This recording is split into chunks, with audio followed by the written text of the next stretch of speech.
So the topic that I want to share is the freedom we seek.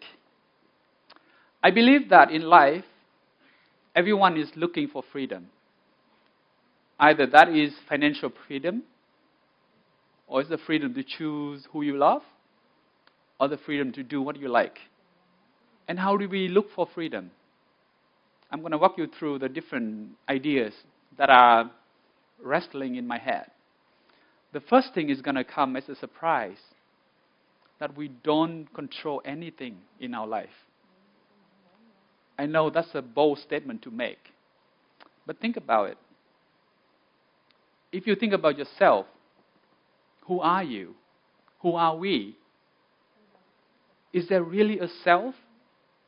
How do you define yourself?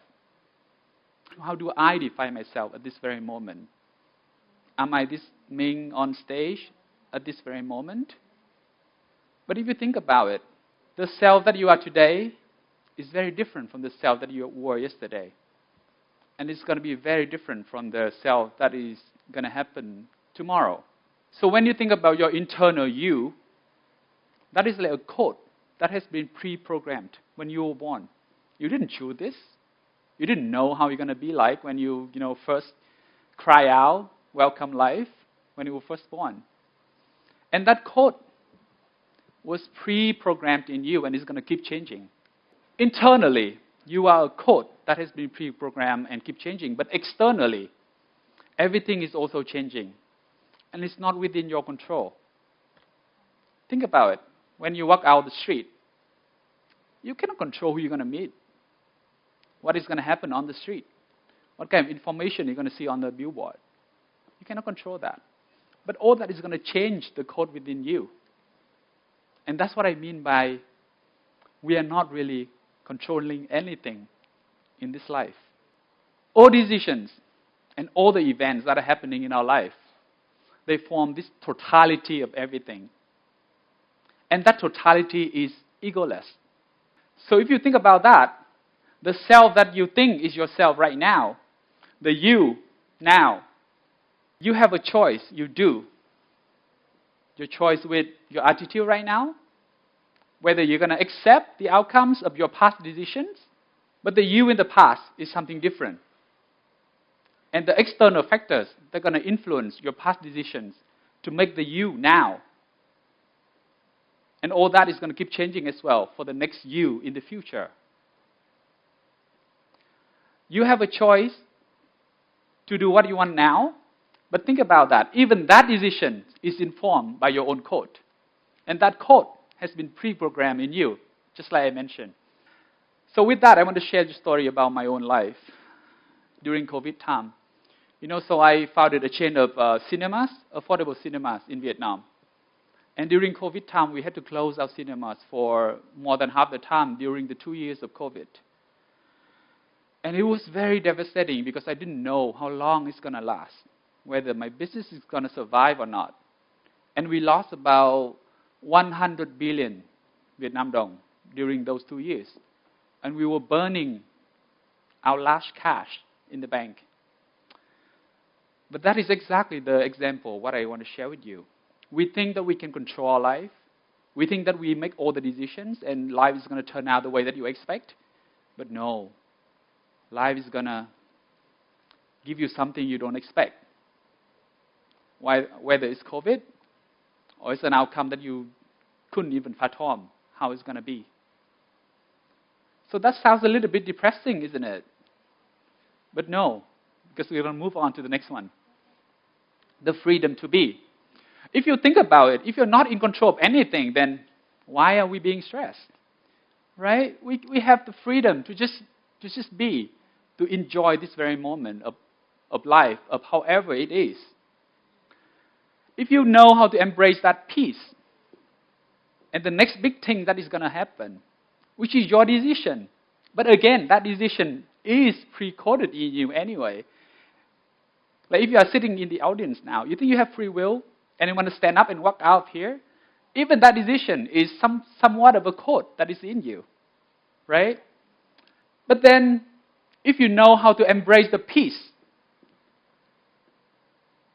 and you know how to embrace the next decision you can make, then life becomes very enjoyable.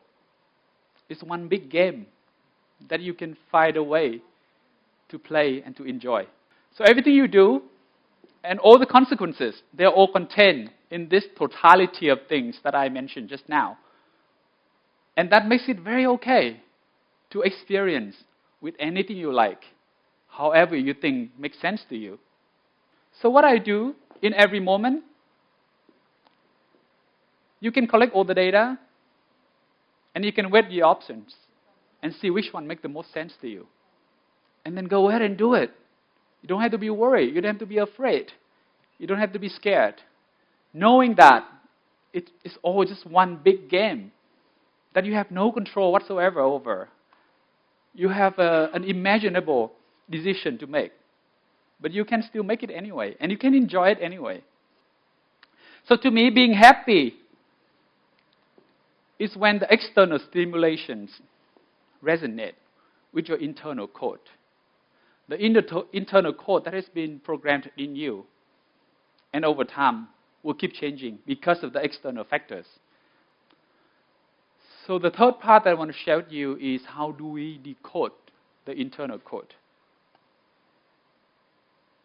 The reason why we need to do this is because a lot of time we neglect the internal code. We usually place more importance on the external factors about what people think, how society places emphasis on certain values, but we forget to ask ourselves, what do we care about? Why do we care about certain things?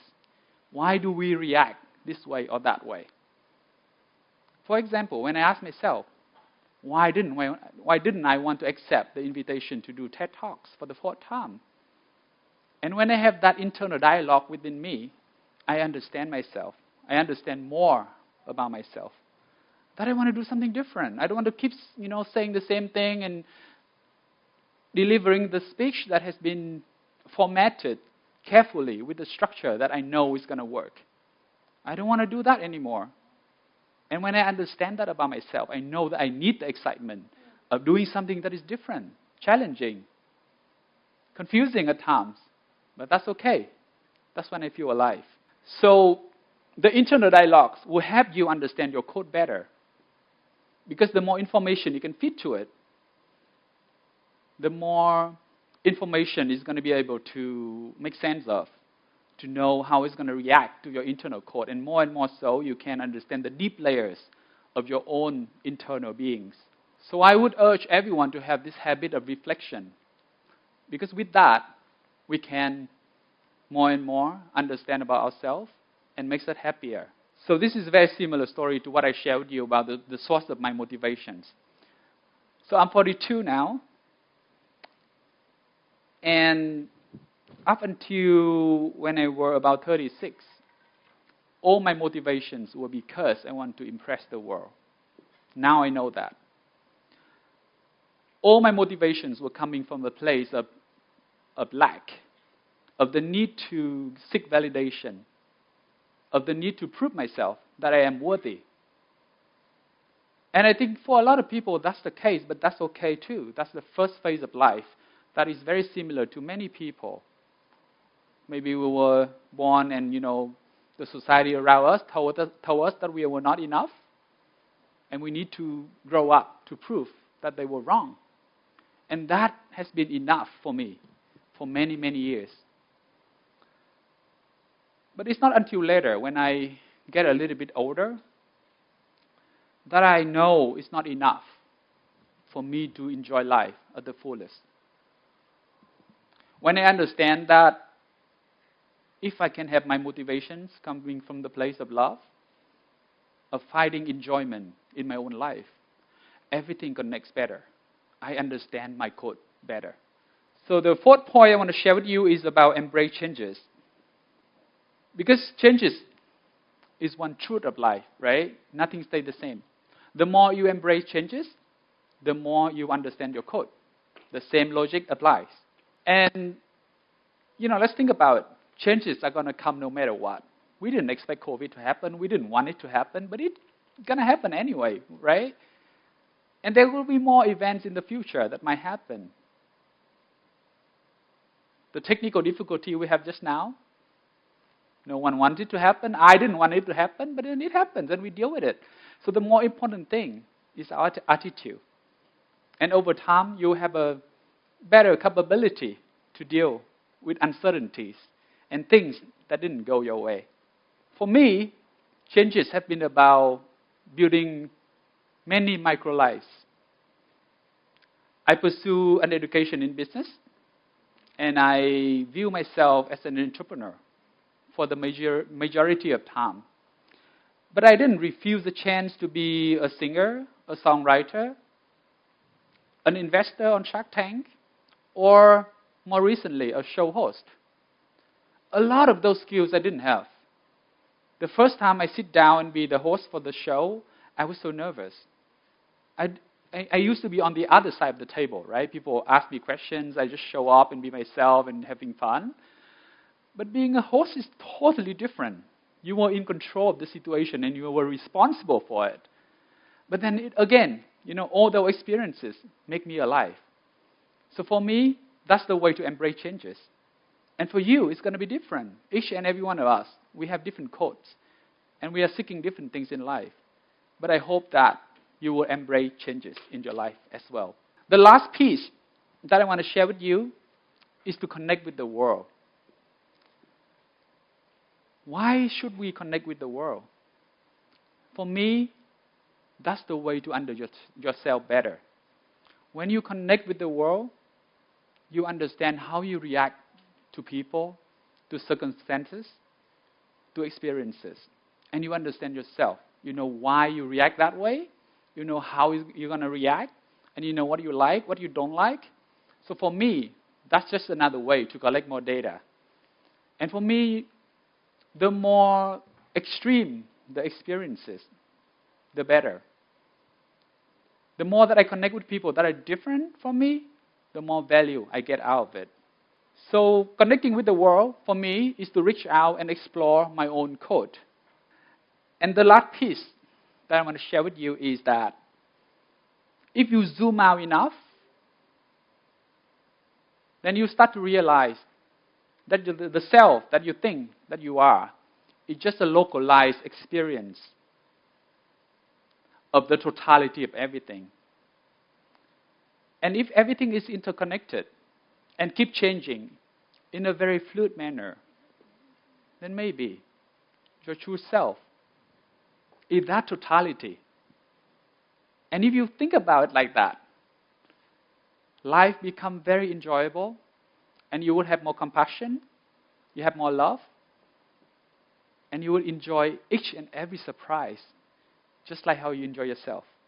So, for me, connecting with the world is to be here with you, right? So that I can share my own views, be a little bit nervous and stumbling on stage, that's okay. But the important thing is that I enjoy myself. And I challenge myself with another topic that I never talked about before, that I really, really enjoy my time on stage. And for that, thank you.